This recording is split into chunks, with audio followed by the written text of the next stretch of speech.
안녕하세요. 연금 이야기 차경수 작가입니다. 국내 코스피 200 주식이 최근 1년간 160% 올랐습니다.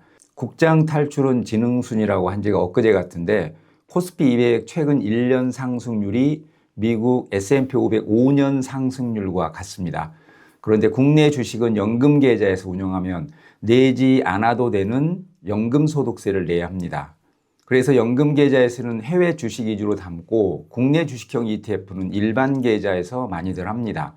그러나 연금 계좌 투자 비중이 높은 사람들은 국내 주식 시장이 너무 좋다 보니 연금 소득세 5.5%를 내더라도 국내 주식형 ETF를 담아야 하는 거 아닌가? 이런 고민을 하게 됩니다. 연금 계좌에서 국내 주식형 ETF를 운용할 때 발생하는 약간의 손해를 감수하고 연금 계좌에서 담아가도 될지 분석해 드리고 VOO나 SPY 같은 미국 상장 ETF에 투자하는 것과 국내 상장 미국 S&P 500에 투자했을 때 세금이 어떻게 달라지는지도 상황별로 설명해 드리겠습니다. 먼저 미국 S&P 500을 직접 투자하는 것과 국내 상장 ETF로 투자했을 때 세금을 비교해 보겠습니다. 국내 상장 해외 ETF 중 가장 순자산이 많은 타이거 미국 S&P 500 ETF의 누적 수익률이 약 160% 정도 됩니다. 5천만 원으로 거치식 투자를 했다면 현재 8천만 원 정도 수익이 났겠네요. 직투했을 경우와 국내 상장 ETF로 일반 계좌에서 투자했을 경우 그리고 연금 계좌에서 투자했을 경우 각각 세금 차이를 비교해 보겠습니다. 스파이에 직투해서 8천만 원 수익이 났다면 250만 원까지는 비과세입니다. 250만 원 초과 수익 7,750만 원에 대해 22% 양도세를 부과합니다.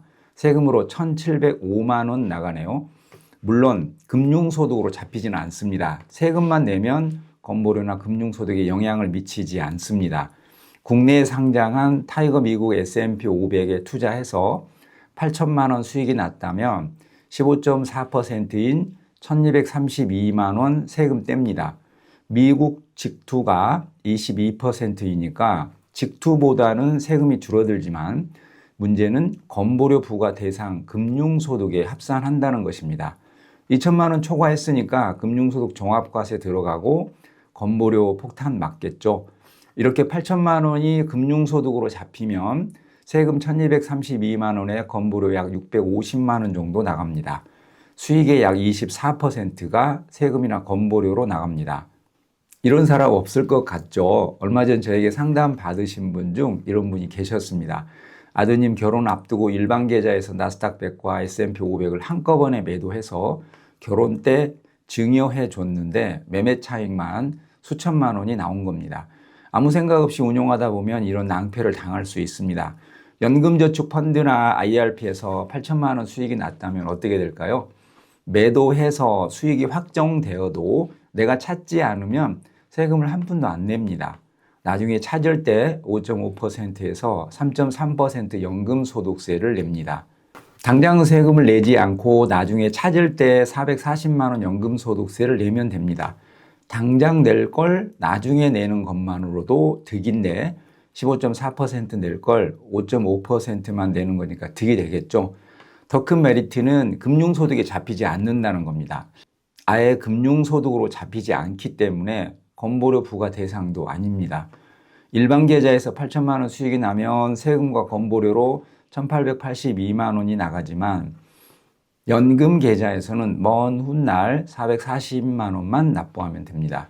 정리하면 해외 직투 시 250만 원 초과 수익에 대해 22% 양도소득세를 냅니다.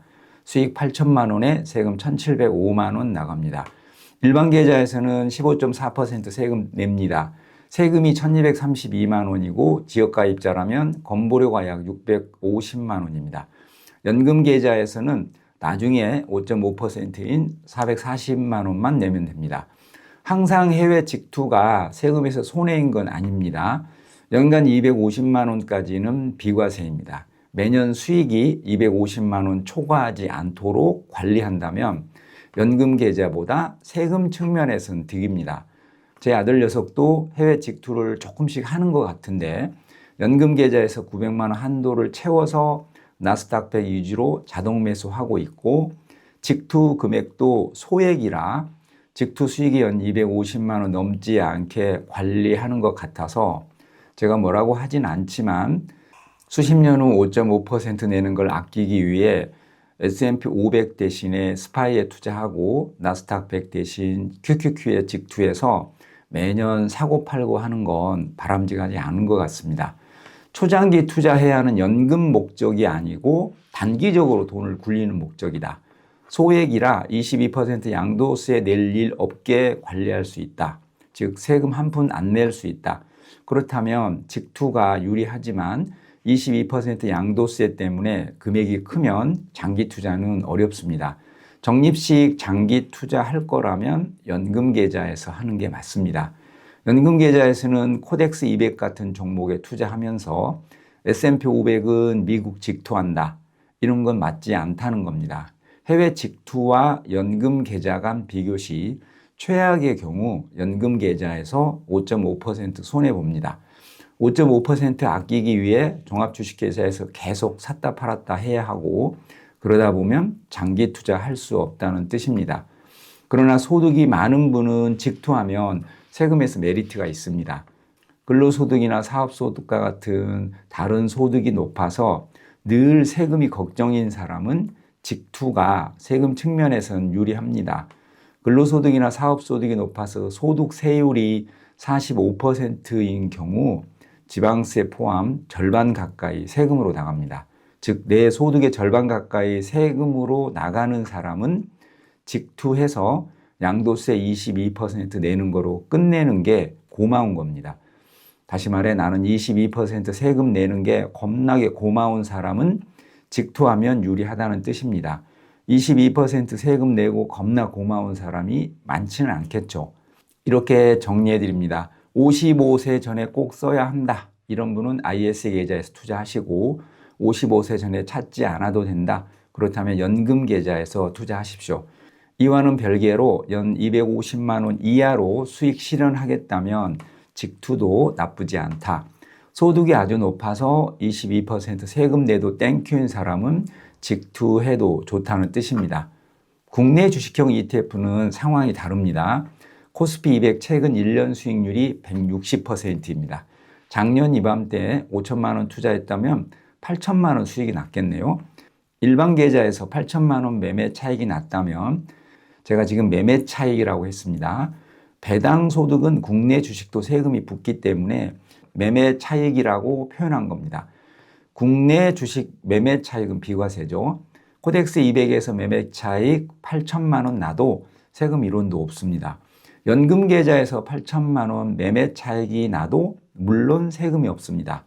그런데 연금 계좌에서는 나중에 찾을 때 수익의 5.5% 연금 소득세를 냅니다. 8천만 원 매매 차익 기준 일반 계좌에서는 세금 제로, 연금 계좌에서는 440만 원 냅니다. 그래서 국내 주식형 ETF는 연금 계좌에서 투자 시 불리합니다. 세금에서 손해입니다. 그런데 수십 년 후에 낼 수익의 5.5% 세금 때문에 국내 주식형 ETF는 계속 일반 계좌에서만 투자하는 게 정답일까요? 연금 계좌에 연 900만 원을 납부하고 있어서 일반 계좌에서 투자할 여력이 없는 사람도 있을 것이고 노후 연금 목적으로 국내 주식형 ETF에 장기 투자하고 싶은 사람도 있겠죠. ISA 계좌에서는 국내 주식형 ETF의 손익은 아예 손익 통산에 포함하지 않습니다. 코덱스 200 같은 국내 주식형 ETF 매매 차익은 200만 원 비과세 한도 계산할 때 수익이 나든 손실이 나든 빼고 더하지 않는다는 뜻입니다. 5.5% 손해가 커 보이면 ISA 만기 해지해서 연금 계좌로 이체해도 국내 주식은 담지 못하고 미국 주식만 담아야 합니다. 그래서 연금 목적이 아니고 순수한 목돈 마련 목적이라면 일반 계좌에서만 투자하셔야 상대적 손실이 없습니다. 노후 연금 목적으로 연금 계좌에서 국내 주식도 담아가고 싶다면 둘 중 하나를 선택해야겠죠. 당장 내는 것도 아니고 먼 훗날 수익에 대해 5.5% 내는 거니 감수하고 연금 계좌에서 담아가겠다. 그렇게는 못하겠고 연금 계좌에 국내 주식을 담되 고배당주 중심으로 담아가겠다. 이 둘 중 하나를 선택하면 됩니다. 국내 주식형 ETF도 배당에 대해서는 15.4% 배당 소득세를 뗍니다. 플러스 고배당주 같은 종목은 최근 5년간 배당 수익률이 꽤 높았습니다. 주가가 폭등하기 전 2024년은 배당 수익률이 8.7%였습니다.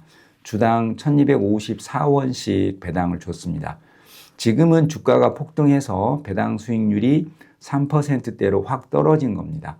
배당 수익률은 배당금 나누기 주가인데 분모인 주가가 폭등하면 배당률은 떨어집니다. 일반 계좌에서 투자 시 배당 수익은 15.4% 배당 소득세를 내야 합니다. 금융소득에도 합산합니다. 연금 계좌에서는 먼 훗날 5.5%만 내면 되지만 일반 계좌에선 당장 15.4% 원천 징수하고 배당을 줍니다. 만약 주가가 이렇게 폭등하지 않고 횡보하는데 매년 5% 가까이 배당이 나온다면 국내 주식형이라도 연금 계좌가 더 유리하고 지금처럼 주가가 폭등해서 매매 차익이 많이 난다면 일반 계좌가 훨씬 유리하겠죠. 고배당 ETF라면 연금 계좌에서도 나쁘지 않습니다. 사례를 들어보겠습니다. 지금은 주가가 폭등해서 배당을 많이 줘도 배당 수익률이 낮지만 폭등하기 전 플러스 고배당주 최근 5년간 평균 배당 수익률이 5.8%였으니까 5.8%를 적용해 보겠습니다. 과세이연 효과가 얼마나 되는지 가늠해 보기 위한 분석이니까 수치는 참고만 해주세요. 전제는 1억을 20년간 투자하는 거고 배당으로 나온 5.8%를 재투자했을 경우입니다. 일반 계좌에서는 2억 6,050만 원이 적립되고 연금 계좌에서는 3억 860만 원이 적립됩니다. 연금 계좌에서는 나중에 찾을 때 5.5%를 떼야 하니까 최종적으로 2억 9,164억이 적립되겠네요. 연금 계좌가 일반 계좌보다 3,113만 원 더 많습니다. 과세이연 효과가 생각보다 큽니다. 하지만 주가 상승이 커지면 안 내도 될 5.5%를 내야 하기 때문에 배당 ETF라 할지라도 일반 계좌가 유리합니다. 다만 도중에 세금을 내는 게 아니고 먼 훗날 5.5%를 내기 때문에 과세이연 효과를 누릴 수 있다는 점, 분배금에 대해서는 일반 계좌보다 유리하다는 점에서 이런 고배당 ETF를 연금 계좌에 담아도 나쁘지 않다고 생각합니다. 연금 계좌에서 미국 비중을 높게 가져가되 국내 주식도 담아가고 싶다면 고배당 ETF는 조금씩 담아가도 큰 불이익은 없다는 뜻입니다. ISA 계좌에는 5.5% 연금소득세가 없으니까 국내 배당 ETF를 더 편하게 매수할 수 있고요. 문제는 ISA 계좌는 몇 년 안에 만기 해지해야 한다는 거죠. 본인 상황에 따라 다 다를 겁니다. 참고하셔서 성투하시기 바랍니다. 디테일과 실전에 강한 연금 이야기 차경수 작가였습니다. 구독, 좋아요 잊지 마세요. 감사합니다.